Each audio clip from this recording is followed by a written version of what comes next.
နေသားတဲ့မနက်ခင်းလေးမှာတော့မူဂူရာတယောက်သူ့ရဲ့ပထမဆုံးမစ်ရှင်ကိုလုပ်ဖို့စိတ်လှုပ်ရှားနေခဲ့ပါတယ်။ဖယ်ကတော့စားစရာကမစ်ရှင်နဲ့ပိုပြီးအရေးကြီးတယ်လို့ပြောကစားစရာကိုပဲအရင်လုပ်ပေးဖို့ပြောလိုက်ကမူဂူရာလည်းသူပြီးရင်လုပ်ပေးပါမယ်လို့ပြောလိုက်ပါတယ်။စားပြီးတောက်ပြီးသွားကြလို့မစ်ရှင်လုပ်ရမယ့်နေရာကိုရောက်လာကြပါပြီ။မူဂူရာကတော့မစ်ရှင်ကိုသူကြောက်ထဲပဲလှုပ်ထားလိုက်မယ်လို့ပြောကဖယ်ကိုတော့အမဲလိုက်ခိုင်းလိုက်ပါတယ်။ဖယ်လည်းမသွားခင်မူဂူရာအတွက်အကာအကွယ်လုပ်ပေးခဲ့ရပါသေးတယ်။ဖယ်ထွက်သွားတော့မူဂူရာလည်းသူ့ရဲ့မစ်ရှင်ဖြစ်တဲ့ဆေးဘက်ဝင်တဲ့အပင်တွေကိုရှာဖို့လုပ်နေပါပြီ။ဒီလိုခြုံတော့ထဲမှာခက်ရှာရမယ့်အပင်တွေကိုမူဂူရာကသူ့ရဲ့အခဲပြက်စကီကိုသုံးလိုက်တဲ့အတွက်ပင်မလှုပ်ရှားမလို့တော့ပဲတခဏအတွင်းမှာပဲအပင်တွေအများကြီးကိုရလာခဲ့ပါတယ်။ပြီးတော့လည်းအချိန်အများကြီးကြံသေးတာနဲ့နေ့စားလုပ်ဖို့ပြင်ဆင်လိုက်ပါတယ်။မှားရရှိတာတွေမှာပြီးပထမဦးစွာကြက်သွန်ကိုလှီးပြီးရင်ကြော်ပြီးသွားရင်မှားထားတဲ့အသားလေးတွေကိုထည့်မပါမပြစ် sauce လေးပါထည့်လိုက်ပါသေးတယ်။အဲ့ဒီချိန်ဖယ်လက်စီရန်ဆင်းရှိရဲ့ငှက်ကြီးနဲ့အတူပြန်ရောက်လာတာတွေ့တော့မူဂူရာလည်းလန့်သွားပါတယ်။ဖယ်ကလည်းဒါထက်မကသေးဘူးလို့ဆိုကသူမတည်နိုင်လို့တောစာမှာထားခဲ့တဲ့အကောင်တွေအများကြီးရှိသေးတယ်လို့ပြောလိုက်ပါတယ်။ပြောပြီးတော့မူဂူရာလည်းရင်းနှီးပူတွေကိုစားလက်သက်စစ်လောက်ထက်ပါစတာထက်နူးသွားပြီဆိုရင်ပကံနဲ့ထက်ဆောင်းနှက်ချက်ထားတဲ့ဟာလေးကိုအပေါ်မှာပုံပြီးပိုးပြီးအရသာရှိသွားအောင်လို့ cheese အမုံလေးတွေပါမှာပြီးထည့်လိုက်ပါသေးတယ်။ဖယ်ကတော့ဒီရှီလမျိုးဟာကြီးကဘာကြီးလဲလို့မင်းနေကမူဂူရာကလည်းသူတို့ကဘာမှာဆိုရင်စပါဂက်တီလို့ခေါ်ရလို့ရှင်းပြနေပါတယ်။ဖယ်လည်းစားကြည့်လိုက်တာသဘောတွေ့သွားပြီးမူဂူရာကလည်းဒီ cheese လေးပါစမ်းပြီးစားကြည့်လို့ပြောလိုက်ပါတယ်။ဖယ်ကတော့စားရတာအရသာရှိရလို့ပြောနေကမူဂူရာကလည်းဖယ်ကိုကြည့်ပြီးရင်းနေပါတယ်။ဤစက္ကန့်ကဒါလို့ဆိုတော့ကြောက်စရာတော့မကောင်းဘူးပဲ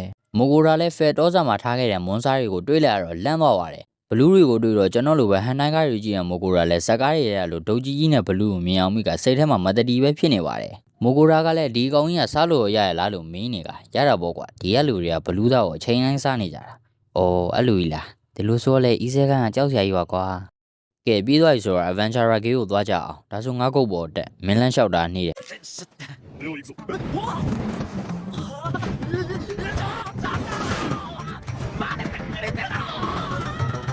်မူဂူရာလည်းဖဲကိုအမြင်သွားလို့ပြုတ်ကြရင်ဘလို့လုပ်မယ်လို့ပြောနေကဖဲကလည်းဂူးမဆိုင်ဘူးလို့ပြောလိုက်တော့မူဂူရာလည်းတကွဲပြန်ပြလိုက်ကသူပြုတ်ကြသွားရင်တခြားကဘာအစားအစာတွေစားလို့ရတော့မှာမဟုတ်ဘူးလို့ပြောလိုက်ပါတယ်ဂိလ်ကကောင်မလေးကတော့မူဂူရာကဆေးဘက်ဝင်ပင်တွေကိုအများကြီးရှာလာနေလို့အံ့ဩနေပါတယ်ရော့ဒါဆေးဘက်ဝင်ပင်ရောင်းရတဲ့ဟာဟိုလေးကျွန်တော်ဘလူးနဲ့တခြားကောင်တွေရောရောင်းလို့ရသေးလားဗျကျွန်တော်မဲလိုက်ထားတော့မဟုတ်ပါဘူးဟိုကတယောက်လိုက်ထားတာပါမွန်စားရီကိုရောင်းမယ်ဆိုရင်တော့ဟိုဘက်ကိုသွားလိုက်ပါဒီကောင်လေးဘာရောင်းကျင်လို့လ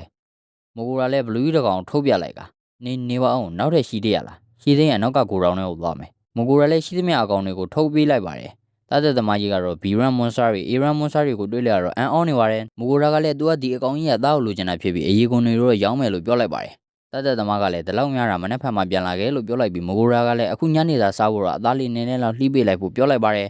ဘလူးသားဆိုအဆင်ပြေလားဟဲ့အောင်ဘလူးသားမစားရကြပြီဟုတ်ပြီဗျာဒါဆိုခဏစောက်ရွှင်းရော့ယူသွားတော့ဒီလိုနဲ့ညနေကိုရောက်သွားတော့မူဂူရာလည်းလိုအပ်တဲ့ပစ္စည်းတွေကိုယူအသားကိုလီစားငယ်ကောင်းမွန်ဖြူကြက်ဥကိုလည်း cheese လေးနဲ့ရောင်းငွေအသားတွေပေါ်လည်းဖြူပြီးသွားရင်ကြက်ဥထဲကိုနှစ်ပြီးသွားရင်ကြော်လို့ရပါပြီဘောကနေလည်း solid ဆန်းလိုက်တဲ့အခါမှာတော့စားလို့ရမယ်ဘလူးသားလေးရလာပါပြီဖဲကလည်းဒီအသားတော်တော်စားကောင်းတယ်လို့ပြောနေကမူဂူရာလည်းစားမလို့လုပ်လိုက်တဲ့အချိန်မှာတော့ဘလူးကြီးကိုပြန်မြင်အောင်မိကအနန္တကြီးဖြစ်သွားပါတယ်ဒါပေမဲ့တကိုက်ကြည့်လိုက်တဲ့အခါမှာတော့မူဂူရာလည်းသဘောတွေ့သွားပြီးအရသာရှိတယ်ဖြစ်သွားပါပြီမနေ့ရောက်တော့တာသက်သမားဦးလေးစီသွားလိုက်ကအသားတွေအများကြီးကိုတွေးလိုက်ရပြီးဦးလေးကအကောင်တွေရဲ့ skin တွေရောင်းလိုက်တဲ့ပတ်ဆက်ကိုပေးလိုက်ကခွန်အားရှိပြီးအမောခံနိုင်စေမဲ့ဘလူးရဲ့ကူကိုပါပေးလိုက်ပါတယ်ပေးစရာရှိတာပေးပြီးဖင်ရီရဲ့အကြောင်းကိုဘလာဘရာကြီးပြောနေကပြန်လာလိုက်ပါတယ်မူဂူရာလည်းဟိုစင်းစားဒီစင်းစားနဲ့ရှောက်လာကဖဲကိုဒီမြို့နေထွက်သွားကြအောင်လို့ပြောလိုက်ပါတယ်နေရာတနေရာရောက်တော့မူဂူရာလည်းဒီမှာညရေးကြအောင်လို့ပြောကဒီနေ့ဖဲကြောင့်ပတ်ဆက်တွေအများကြီးရလာရဖြစ်လို့ဖဲအတွက် luxury ဖြစ်တဲ့အစားအစာတွေဝယ်ကျွေးမယ်လို့ပြောလိုက်ပါတယ်မှာပြီးတော့အခုမှလှုပ်ပြီးသွားတယ်လို့စားစရာတွေကပူပူနွေးနွေးပဲရှိသေးပြီးပကံထဲကိုထည့်ကဖဲကိုကျွေးလိုက်ပါတယ်ဖဲကတော့တခြားကဘာကအစားအစာဆိုရင်ဘာပဲဖြစ်ဖြစ်သဘောကျနေတာပါပြီးတော့မူဂူရာကအဓိကဖြစ်တဲ့ဂျပန်မဲသားကိုကြော်နေလိုက်ပြီးဖဲကလည်းဒါလေးအသေးသေးလေးလို့ပြောကစားကြည့်လိုက်တဲ့ခါမှာတော့ဖဲလည်းအရသာရှိလွန်းလို့အမီးတွေပါလှုပ်ရမ်းသွားပါတယ်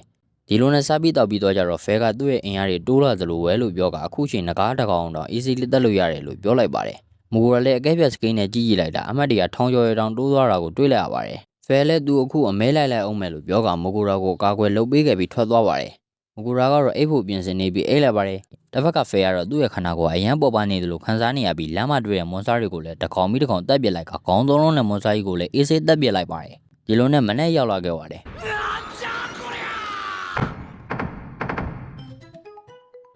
မူဂူရာလည်းလမ်းတွေကဖဲကတော့သူခီမီရာဆိုတဲ့ခေါင်းသုံးလုံးနဲ့မွန်စတာကြီးကိုတော့တစ်ချက်တည်းနဲ့တက်ပစ်နိုင်လိုက်တယ်လို့ပြောတော့မူဂူရာလည်းနောက်ကဂျပန်အမဲသားကိုမကြွေးဘူးဆုံးဖြတ်လိုက်ပါတယ်